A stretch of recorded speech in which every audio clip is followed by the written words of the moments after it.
really a very steady yet sharp decline over this past year and a half, which now has left us under 36 million ounces.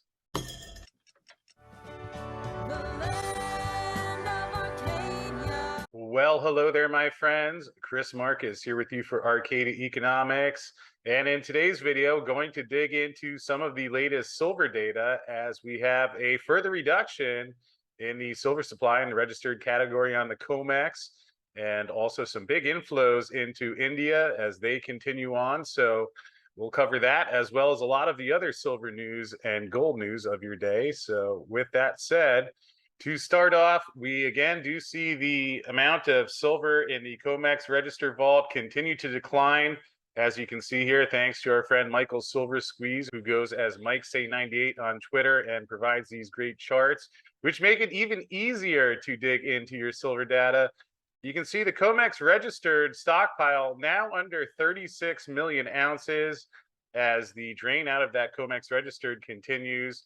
Here we see the eligible category has 267 million ounces in that. Although, again, what is registered and available for immediate delivery is the slightly under 36 million. And we'll have a note on the eligible, as there was another great Ronan Manley article that came out this week that digs into that. But taking a quick look at the chart here, you can see again, here's Silver Squeeze back in February of 2021. And ever since then, a pretty steady decline of silver out of the COMEX registered category down to 36 million ounces. Again, to be clear, there was a point where it was lower, about 25 million ounces back in 2016, although backing out to the 20-year chart, see also slightly lower in 2012. I would suggest a different environment than back then. Although it really has been interesting to see this continue to increase, especially when you think about the differences of what's going on in the world now versus then, where we've seen a decade of unprecedented monetary easing, which is now being attempted to be reversed, not going all that smoothly in many areas. Certainly real estate market slowing down. We've seen the troubles in the British market where they had yields spike.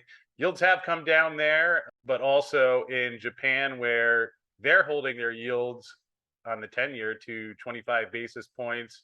And as a result, we've seen problems in their Japanese yen currency market, where the Bank of Japan continues to intervene. So I would also add that going back to some of these earlier points in time, perhaps not quite as much attention on silver. Obviously, I'm a little biased. I focus on silver quite a bit and talk about it every day, although I think really there was a big difference ever since that silver squeeze. Now you have Wall Street Silver and a lot of other groups where there is a lot of attention on this and people wondering how this will play out. Certainly the conditions in the physical silver market, where you've seen premium spike. We talked about that yesterday on the show with Ian Everard and Jim Forsyth, and product becoming harder to find in a lot of the products. Some wholesalers, certain products saying check back November, check back in 2023. And the conditions there much different than perhaps back at either of these points in time. So certainly worth keeping an eye on, because really a very steady yet sharp decline over this past year and a half, which now has left us under 36 million ounces. Another note here from Michael, who I might add is being cited in an increasing number of sources, and really grateful for the charts he puts out. September saw a record for largest combined monthly withdrawal from COMEX and LBMA vaults, coming in at almost 58.5 million ounces. Total combined withdrawals in 2022 now total over 332.8 million ounces. So we continue to see the metal come out of the COMEX to meet what is growing demand for physical silver, which again paints a much different picture than what we've seen in the COMEX spot price, where silver is still sitting under $20 on the COMEX. Yet interesting to see these outflows of metal, and we'll just keep tracking it and see how that develops, but certainly getting a bit on the low side. As I mentioned, we did have another article come out earlier this week from Ronan Manley, who I might add, fortunately, is going to be joining us at Silverfest on Saturday, November 12th, where he will dig into his interpretation of what all this means, where he thinks the metal is going. I will certainly be excited to catch up with him there and get his take in person on this. And also, you'll be able to ask him questions there. So hopefully, see you there. But in this article, he mentions COMEX deliverable supply far less than imagine, as 50% of eligible is not available. He talks about how in 2020, the COMEX mentioned that in terms of gold trading, the estimated deliverable supply of gold is equal to registered plus 50% of the eligible. And again, just to go through those definitions here in case anyone is unclear, eligible metal is metal that is acceptable for delivery against the contract for which a warrant has not been issued. Registered metal is eligible metal for which a warrant has been issued, and COMEX warrants are classified as an electronic document of title under Uniform Commercial Code and are issued by exchange approved COMEX depository. So in other words, registered is what is directly available for delivery, eligible what is in the warehouse. He mentions here that the CME stated the exchange recognizes silver is used as an investment vehicle, and as such, some silver stock may be held as a long-term investment. So a lot of that metal that is sitting ineligible, well, we don't really know exactly what people are going to do with it. People could be leaving it there as a long-term investment. Could some of that metal be transferred into registered? Yes, it certainly can be. Although, just an interesting note here from the CME, in an effort to represent a conservative deliverable supply that may be readily available for delivery, they made a determination to discount from its estimate of deliverable supply 50% of its reported eligible silver at this time. So the CME essentially stating that they see about 50% of the eligible stockpile potentially becoming available. But here raises the point, why does CME stop at 50% discount for eligible? Why not 40, 30, or even 25%? Which I think is a fair point. If an investor purchased a 1,000 troy ounce silver bar for investment purposes and deposited this silver bar in one of the above vaults for long-term storage, the investor may never even have heard of the COMEX and had no intention of trading on a futures exchange. So perhaps at higher prices, some of that metal will be transferred from eligible to registered. But again, really what's directly available for delivery, that registered category. Also, in terms of one other note about eligible, big chunk of that is being held on behalf of SLV, iShares SLV Trust. 103 million ounces of that is held in JP Morgan's vault in New York, and that is listed in their registered category. Taking a quick look over here at that report, you see for JP Morgan, 141 million ounces in their eligible category. So you would net out that 103, which belongs to SLV. So perhaps just interesting to note that the CME stating that they'd apply a 50% haircut, which again, as Ronan mentioned, could be less than that altogether. Another note that he had in his article, a tweet that's popped up on a couple of the gold and silver sources. This is from Nikki Shields, who just attended the annual LBMA Gold Conference in Lisbon, pulling takeaways from delegates. Mildly bearish for gold in the year ahead. 1830 was the prediction by the 2023 conference, but super bullish silver at a $28.30 price prediction, as the focus was on physical tightness driven by unprecedented demand. So interesting that even at the LBMA conference, they're seeing a higher silver price in our future, which certainly would make sense given some of these conditions that I've just been describing. And we will continue to track that for you here on the Arcadia channel. Another data point that came out about a week ago, this is in India, where we've been tracking record silver imports this year. And finally, the September number came out. Don't have exact numbers here, but you can see slightly under that almost 1,800 tons that was imported in July, dipped a little bit in August, but let's call that 1,700 tons in September. So another big number, which I believe might have put them into a new record already with a couple months remaining. Here from Gold Charts R Us, we can see all of the silver imports. We can even take that back to the 23-year chart if you'd like. That 1800 number, that was the July number. And the one that just came in for September, call that 1700, would be the second highest one all the way back 23 years. And certainly coming on the heels of what we saw in July, another big number. And we're seeing a lot of silver get imported into India. It'll be interesting to see. It's getting exciting to see each month as these numbers come out. Certainly between the registered amount and the India silver import numbers, showing that the supply is getting low, and we will see how that shakes out going forward. Here was a note from Reuters showing that Swiss gold exports to China and India rise as prices fall. So this is on the gold side. But Swiss gold exports to top markets China and India increased in September, while shipments to Turkey rose to the highest since April of 2013. Turkey's central bank also importing a lot of gold, which we covered on the show about a week or so ago. And the decline in gold prices from more than 2,000 an ounce to the 1650-ish level has led to a boost in demand in Asia, where buyers typically take advantage of low prices. So again, while there's a lot of paper selling in these markets, certainly in the East and to some degree here in the US as well, where we've seen spikes in premiums, yet continued demand for both gold and silver, people taking advantage of the low prices. And certainly, much like we see here, economic turbulence in Turkey has encouraged buying of metal. Certainly with the different guests and just investors that I speak with, I think people are concerned about what's happening out there, and that is leading them to take more gold and silver off the market. That has led to increased premiums in China, where we've seen premiums over COMEX anywhere from $20 to $45. This chart shows it around $45 right now, and mentions that China's domestic supply simply not able to meet the local demand.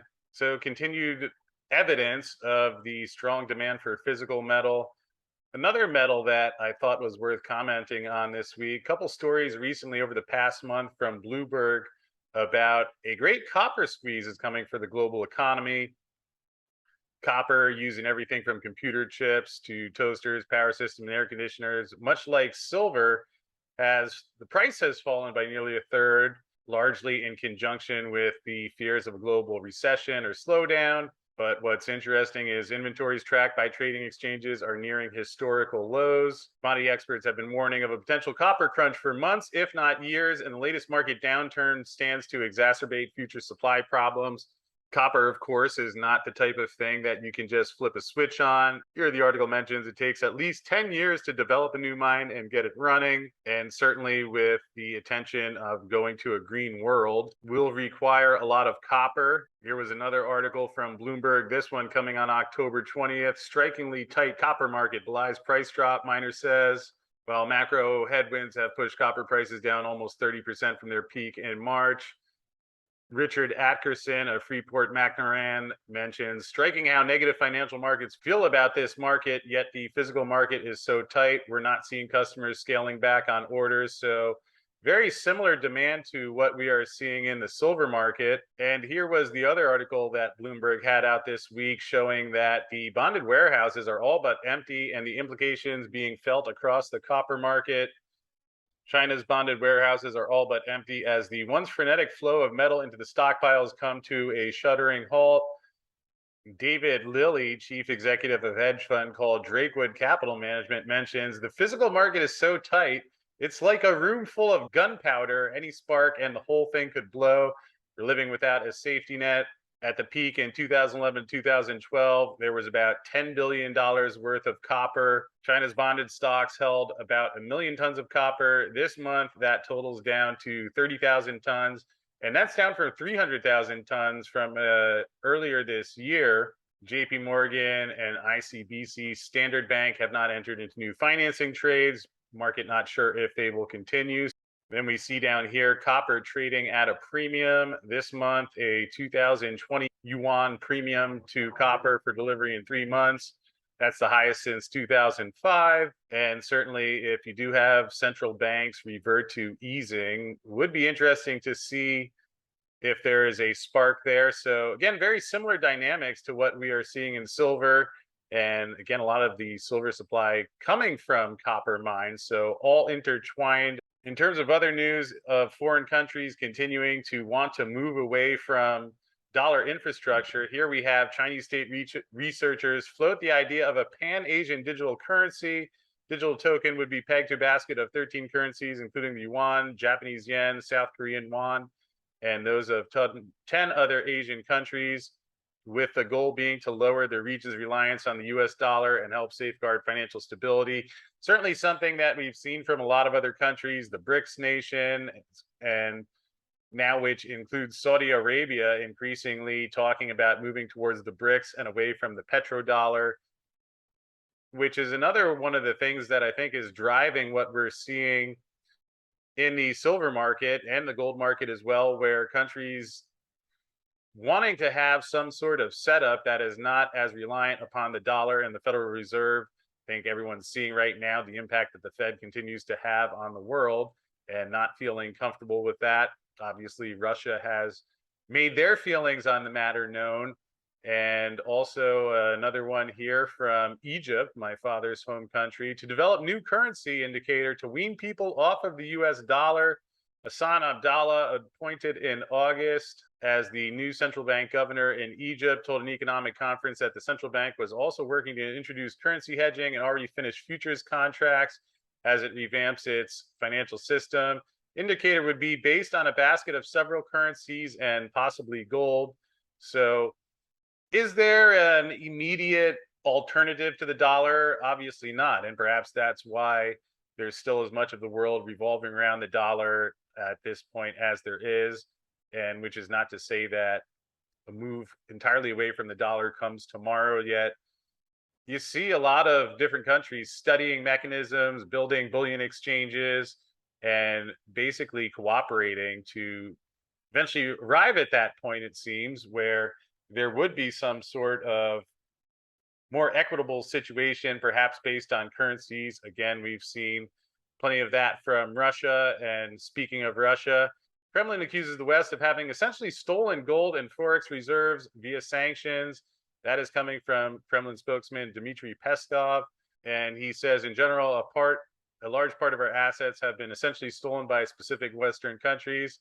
I can take a guess at who he is referring to in that one, but interesting to hear them mention stolen gold and some of the other reserves that have been affected in the sanctions. Meanwhile, adding to that, U.S. mining sanctions take aim at Nicaragua as Joe Biden has signed an executive order to ban U.S. companies from doing business in Nicaragua's gold industry, while the Treasury imposed sanctions on gold. Article mentions gold was Nicaragua's main export last year. Total shipments abroad of the precious metal accounting to 867 million, 79% of that going to the United States. So sounds like there's a possibility of a little bit further of the supply being reduced as premiums on gold are already quite high.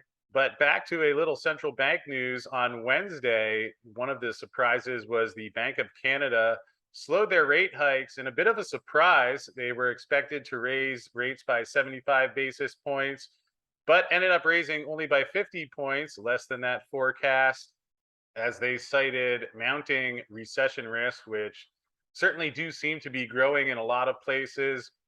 Also on Wednesday was interesting to see quite a move down in the US dollar index, as some have speculated, is this foreshadowing that the Fed is getting closer to slowing down? They do have their interest rate meeting next week, where it's still largely expected 75 basis points. And I would imagine that is what they will be raising by. Meeting in December, where had largely been priced in of another 75 basis point hike. Whether they reduce that to 50 basis points then, certainly possible. I had someone ask today whether the Fed might only go 50 basis points in November. I'd certainly be pretty surprised by that, just because of the way the market has reacted to any indication that the Fed might slow its pace. And I imagine that if the Fed only raised 50 basis points next week, you would see a lot of the market discount and call that a pivot.